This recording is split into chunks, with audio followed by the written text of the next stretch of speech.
Ayo Nabila. Ya. Sistem informasi pemasaran adalah salah satu sistem yang dalamnya mengenali dan juga menginformasi pemasaran yang Perkenalan dulu. terus menerus sebagai sumber perusahaan. Perkenalan dulu dong, Mbak. Jangan langsung aja. Perkenalan dulu ya nama-nama. Nabila Mulena Rizky dari kelompok 6. Iya, yang lainnya, Mbak. Kelompoknya dong diperkenalkan. Anggotanya siapa aja, jelasin. Ya, kami dari kelompok 6 ingin mempresentasikan tentang sistem informasi pemasaran. Yang pertama ada saya sendiri Muhammad Taufan, yang kedua ada Bang Muhammad Naufal, yang ketiga ada Kak Ninyoman Devi Aristia, yang keempat ada Nabila Mulyana Rizky. Ini Ninyoman yang mana orangnya ya? Ninyoman ada nggak? Ninyoman. Ada. Itu ada. Oh ya. Ada Pak. Ya silakan dilanjut. Ya. Lanjut Nabila. Saya akan menjelaskan tentang pengertian sistem informasi pemasaran. Sistem informasi pemasaran adalah salah satu sistem yang di dalamnya menganalisa dan juga mengukur informasi pemasaran yang dihimpun secara terus-menerus dari berbagai sumber perusahaan. Di dalam sistem informasi pemasaran juga tersedia informasi penjualan, promosi penjualan, aktivitas pemasaran, kegiatan penelitian pasar, dan hal-hal lainnya yang berkaitan dengan pemasaran. Next. Fungsi sistem informasi pemasaran. Yang pertama,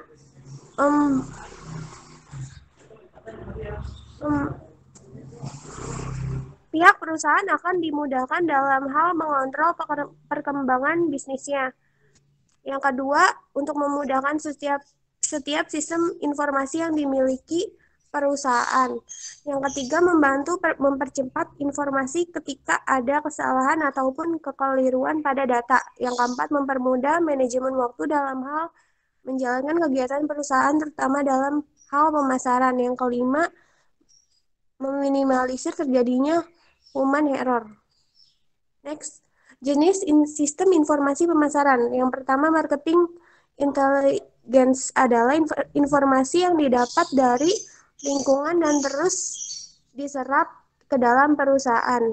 Yang kedua, internal marketing information adalah suatu informasi yang dihimpun dari dalam perusahaan. Yang ketiga, marketing communication adalah sistem yang diperoleh dari dalam perusahaan ke lingkungan perusahaan. Komponen sistem informasi pemasaran. Sistem pelaporan internal, data yang tersedia dalam catatan bisnis internal yang tersedia di berbagai pembukuan tentang penjualan, arus kas, piutang, hutang, saham, penelitian, tenaga pemasaran, dan biaya dicatat, dianalisis, dipantau, dibandingkan, dan dikomunikasikan kepada departemen terkait yang terlibat di dalam pengambilan keputusan. Yang kedua, sistem riset pemasaran. Sistem riset pemasaran adalah alat canggih yang mempelajari masalah atau hambatan pemasaran yang dirasakan. Ini dilakukan dengan bantuan data primer atau sekunder yang dikumpulkan dan disajikan dalam format tabel untuk menarik kesimpulan yang bermakna.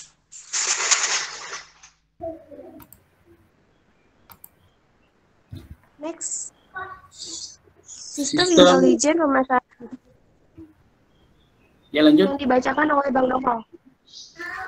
Sistem intelijen pemasaran. Sistem intelijen pemasaran mengumpulkan, menganalisis, dan membuat organisasi mengetahui pembaruan harian.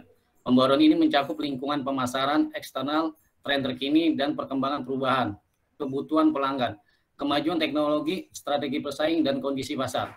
Sistem pendukung keputusan pemasaran. Dalam sistem pendukung keputusan pemasaran, berbagai alat matematika dan ekonomi seperti regresi, pemrograman linear, mengoptimalkan statistik, analisis deret, waktu, dan lain-lain. Digunakan untuk memproses, menganalisis, dan mengubah data mentah untuk mendapatkan informasi pemasaran yang berguna untuk mendukung pengambilan keputusan. Jenis-jenis keputusan pemasaran. Sistem informasi pemasaran adalah tentang membuat keputusan yang benar oleh personil pemasaran pada waktu yang tepat untuk memenuhi tujuan organisasi.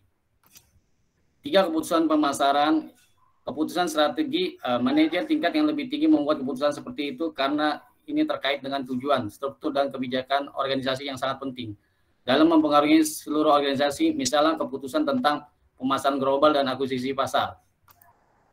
Keputusan kontrol.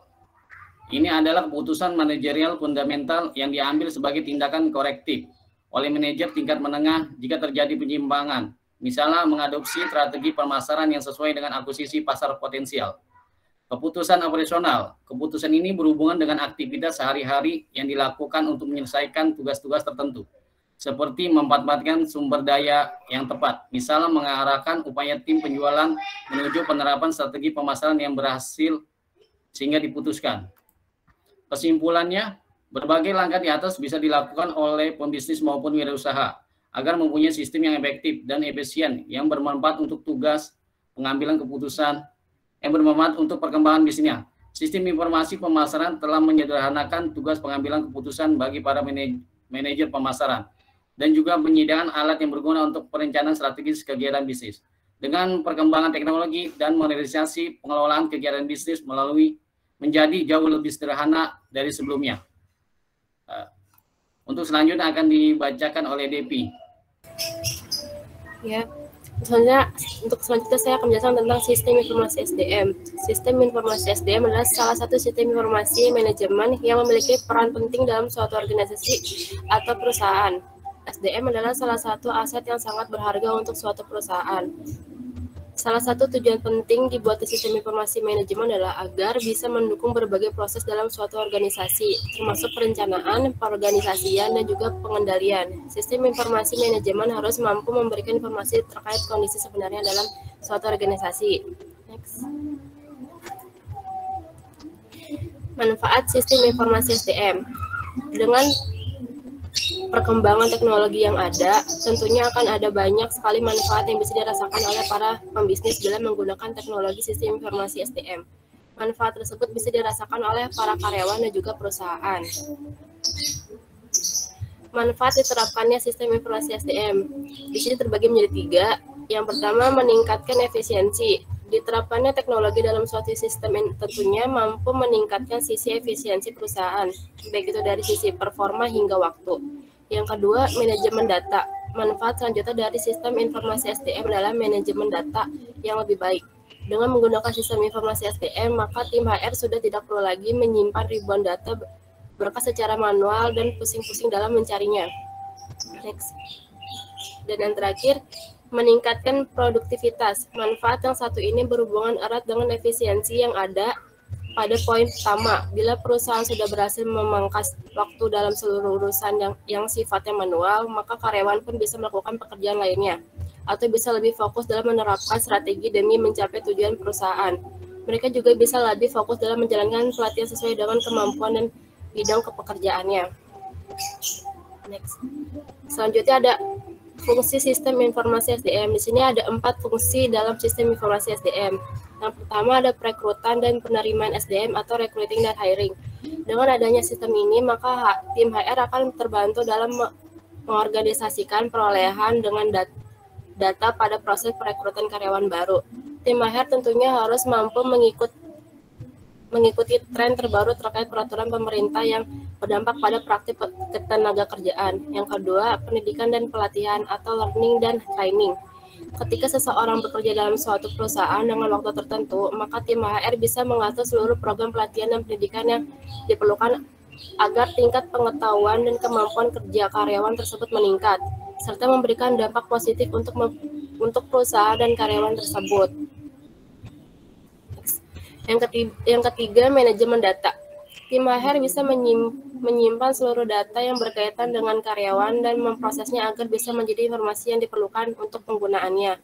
Dan yang keempat, pemutusan hubungan kerja dan administrasi tunjangan. Seseorang karyawan yang bekerja pada suatu instansi perusahaan pasti akan menerima paket tunjangan. Nominalnya akan diberikan berdasarkan ketentuan perusahaan serta performa karyawan, baik itu dari pekerjaan, kehadiran, dan lain-lain. Seluruh informasi ini bisa diperoleh dengan menggunakan sistem informasi SDM. 2.